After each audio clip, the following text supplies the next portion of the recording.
En République démocratique du Congo, une plainte déposée et réceptionnée au parquet de la Cour constitutionnelle contre le président Félix Tshisekedi Tshilombo. Le chef de l'État est accusé par un certain Matuzei Trésor de violation de la Constitution dans ses articles 78, 79, 160 et 162.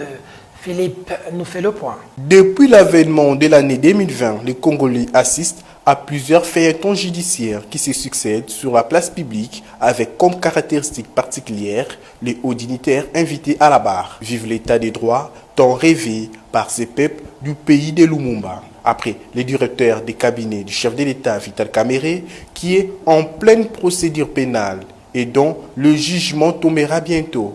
C'est le président de la République lui-même qui est visé par une plainte en justice. Matuzei Trésor, celui-ci par ses avocats du cabinet d'études Serge Miseka et associés, a porté plainte contre Félix Tshisekedi, chef de l'État, à qui il reproche la désignation du Premier ministre en violation intentionnelle de la Constitution, notamment en son article 78, 79, alinéa 3, 160 et 162, alinéa 2.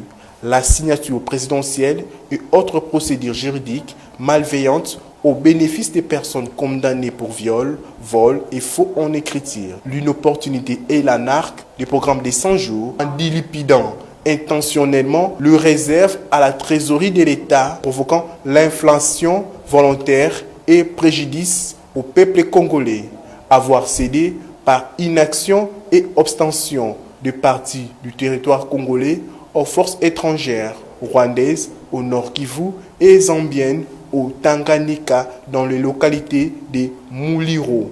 Être complice à la malversation financière en s'abstenant de faire le suivi de son programme du des 100 jours. Pour le plaignant soutenu par ce conseil, tous ces faits en charge du président Tshisekedi sont passibles d'infraction de haute trahison. La plainte a été déposée et réceptionnée au parquet de la Cour constitutionnelle.